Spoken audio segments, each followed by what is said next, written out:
Soundbeats is at it again after the very successful Air 4 Pro. They are presenting now their successor, the Air 5 Pro, and promise a sleeker case and design, better battery life, better audio quality, and overall better software experience as well.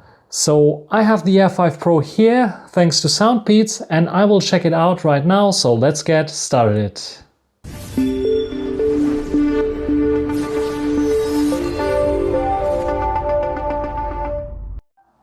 Let's check out the box. You can see we have everything on board. Let's open it up. Here we have Snapdragon sound. So if you have a smartphone that supports it, you can use it. High-res audio, LDAC support, and all this for currently $50 roughly. This is definitely a steal. You can see that we have a 10mm dynamic driver. Kind of a downgrade to the 13 one they had before. We have hybrid active noise cancellation, and this is the one that they really improved a lot, I can tell you.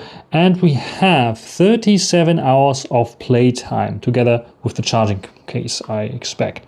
Here the difference, you can see here is the booklet with all the paper materials that you need. I already unpacked them once, so this is why they're not fitting quite nicely in this, but this is what they look like. They have this nice new matte finish case that feels a lot less plastic here, a lot less cheap than the predecessor, I can tell you. So this is my first check mark. Definitely the case, first impression, very, very good. Under this we have, of course, I already unpacked them, but usually they're hidden in here, the different ear tips. So we have 3 sizes of ear tips. We have the medium ones on, we have large and small inside of this compartment here, and the other compartment features a USB type A to C cable, the short ones as you see here. So this is, I think, the typical Soundbeats experience, unboxing experience with this one here. Let's check out the case. Like I said, first impressions, the case is very solid. You can see we have a USB type C port with a nice, what is it, plastic? It actually looks a bit silver kind of ring. We have a button for pairing. And yes, this is the front, because you can see there's an LED hiding. When you open them up like this. And this presentation looks far nicer than the predecessor already, because they're presented in this way, and the case is opening up like this. And it's a lot slimmer than the predecessors as well. So very nice design. Soundbeats logo here as well. The hinge mechanism is very solid as well. The LED is working nicely here as well. And shining green and red, and has different colors. You can see here the difference as a slogan there as well. Maybe you can zoom in a bit more. Now there you can see this as well. The little details there, very nicely presented here, I have to say. Also the Soundbeats logo, very subtle there. It's not too shiny, not too glossy. I like this matte finish there. It's a bit of slippery, but still very, very nice, because it's not leaving so many fingerprints. When we take out one of those earbuds, let me make sure that they are clean here. Hopefully they're clean. Let's check them out. So this is the earbud. This one is glossy here, as you see on the outside, but this glossiness helps with gripability, so I'm not like complaining too much about it. Then we have this Soundbeats logo there. It's very subtle there. This is also the touch area where you have to touch. And there's a nice little pattern here that you can also feel with your finger. Just like always, we have a tap button. There's no pinch gesture here. And yeah, we have here the black variant. This here sadly is not a sensor. This seems to be a microphone or another speaker hole. There's a microphone hole there as well, somewhere in the glossy. There you can see it. Then we have the actual main speaker there, with nice ear tips. They fit very nicely, just like the predecessor. I don't have any issues with those. Then we have the pogo pins here for charging. By default, they have like these bluish kind of protectors there, so they're not charging or discharging while shipping to you, which is, I think, quite nice. It's a bit closed up, isn't it? Fit and comfort of those, just like the predecessor. They fit nicely in your ear.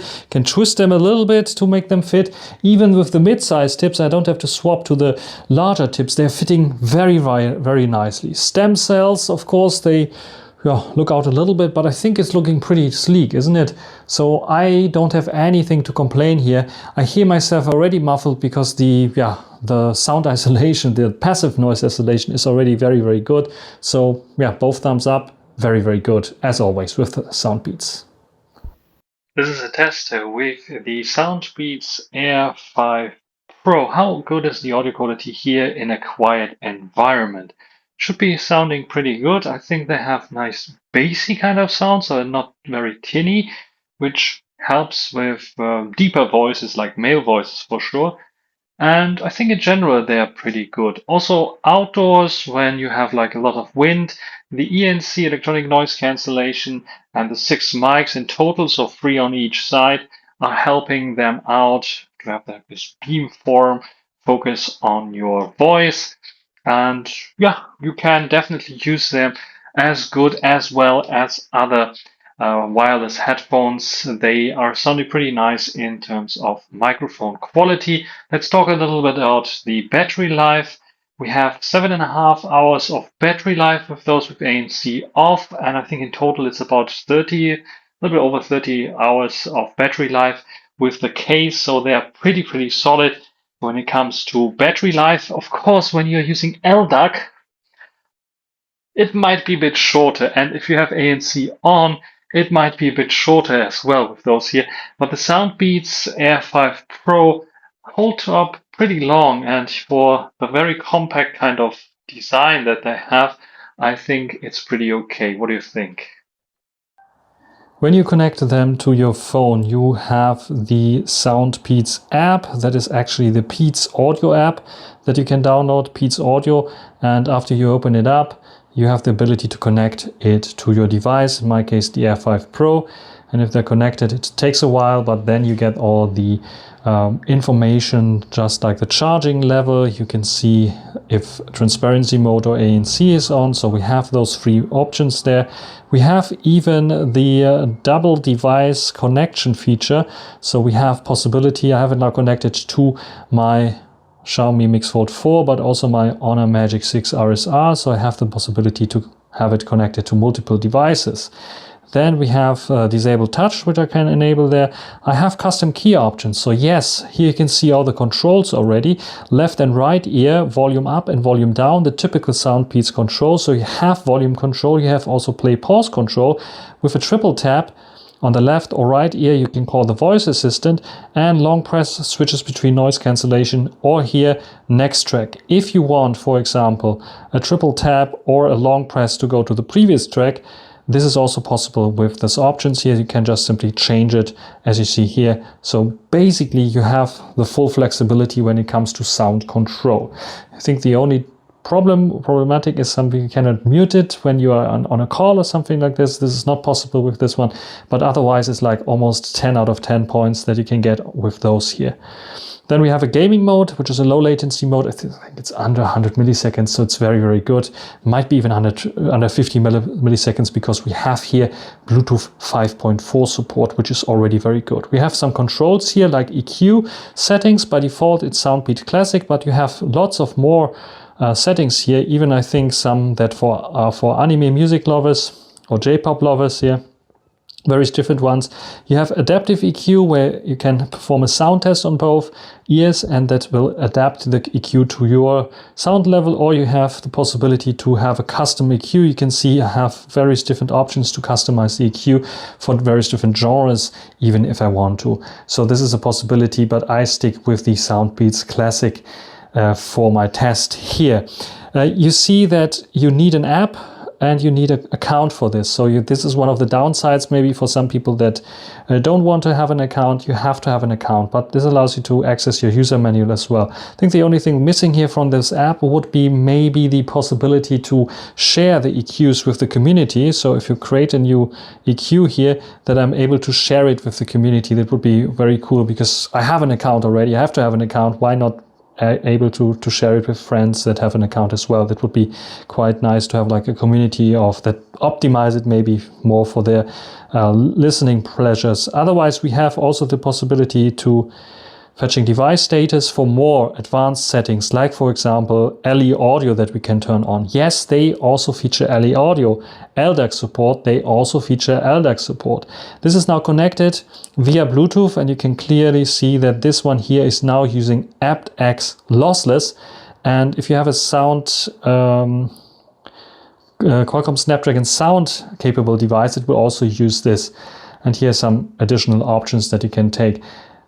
But I'm pretty happy with those, and I don't need the LDAC because aptX lossless is also nice enough. We have a fit test here. We have find my earbuds, which is also very important, and switch the headphone prompt to a different language. So by default they ship out with English, but you can also choose German, for example, or Japanese. And also the prompt tone volume adjustment is also in here. So you can adjust the volume of those sound prompts.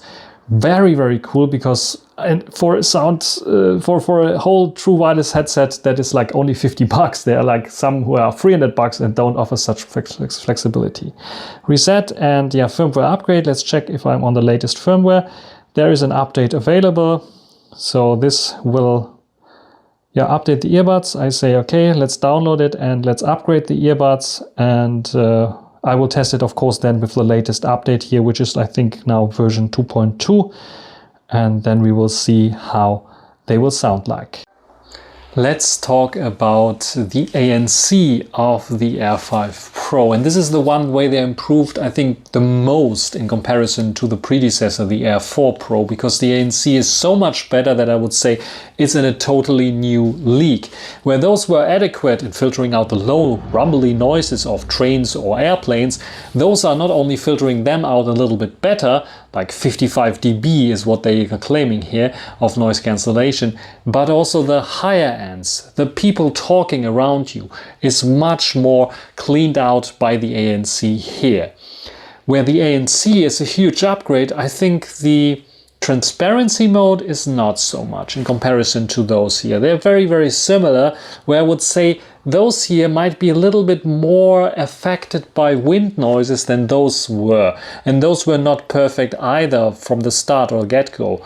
So the transparency, they are on par. ANC, the Air 5 Pro is already above me already. It's a lot higher than the Air 4 Pro, the predecessor. Now let's talk a little bit about the sound quality of the Air 5 Pro. And this is the one that I think this was already very good on the Air 4 Pro. And I think they made a slight change that makes them maybe a little bit less warm and bassy from the get-go. But that might be not for everyone, not for everyone's taste. Because what they did is they emphasized a lot more the mids than before. That means that the vocals in songs are much more forward because they are so much more emphasized. The bass is still there, don't get me wrong, it's also very thumpy, but the mids, so the vocals of male and female voices, are also very, very present as much as the bass is. That helps with clarity of voices and songs where there are lots and lots of vocals in there, lots and lots of singers in there. But it also might be not for everyone's taste, because we have this like a little bit of mid-range that is elevated a little bit and then falls short a little bit. So the high end, the crispiness of the high ends, especially in instrumental hits is, or piano or something, is a little bit lacking there. So they have an emphasis on those mids. Gladly you can configure it the way you like it. But it's a very interesting tuning that I think it is something different, and I like it. It is not that I don't like it. It's not hissing, it is not piercing in my ears. This is why I like this new tuning that they have here on the Soundbeats Air 5 Pro, and you might as well like it. If you don't, you can just switch to bass boost, or you can just bring the mids down a little bit to have your favorite kind of sound there. But I have to say I like it very, very much, and this tuning, the default tuning, is already very good. But if you want to, you can tune it to your liking as well. You don't want too much bass, you don't want it to be too warm, you can go to treble boost or bass reduce, and this will already help. But then ultimately you can also play around with the app and the tuning there. There are some caveats, however, with the Air 5 Pro, where I would say, is it really necessary? if you already have the Air 4 Pro, yes, the battery life, granted, with the case. And yes, I was saying earlier that the case got a bit smaller, but it was like, it's wrong. It's not smaller. This one actually is a bit smaller and tinier on the Air 4 Pro, as you might see. The battery life is one major up for the, they don't break. This is better plastic here on the Air 5 Pro.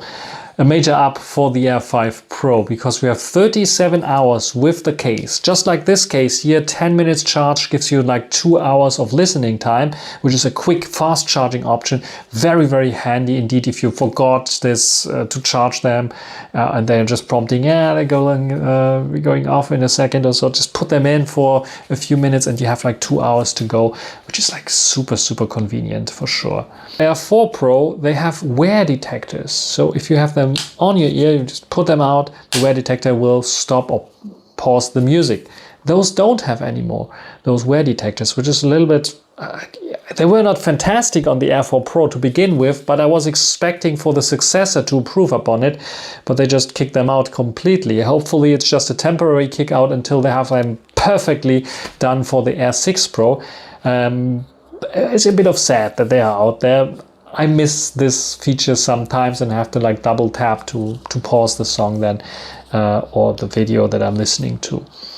But these are the only downsides that I can see. Otherwise, we have all the codecs in the world that you can imagine. aptX Lossless is in there, aptX HD is in there, LDAC LC3 is there, Bluetooth 5.4 is there, the battery life is better, the comfort, the fit is the same as with those here. The sound quality, there's a bit of a difference. Some I can expect them to like maybe the Air 4 Pro's default sound tuning a little bit better, but both can be tuned thanks to the EQ app. Very, very good. So these are, for 50 bucks, definitely something that are very hard to beat. There might be some that are better with ANC, noise cancellation.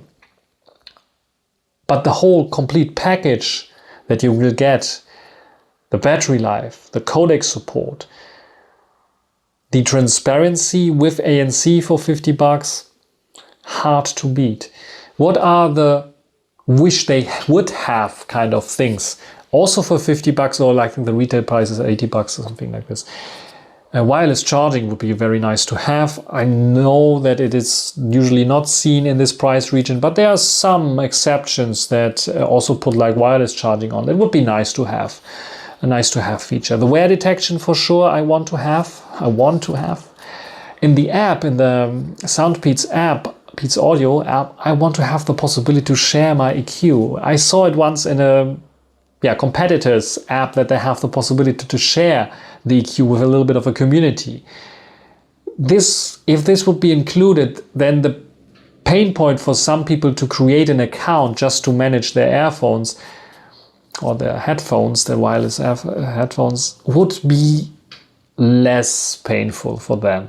Because we have then a functionality that is really, because why do I have to have an account right now? I don't get it, because there's nothing that real benefit of a community that where I would understand to have an account for those here.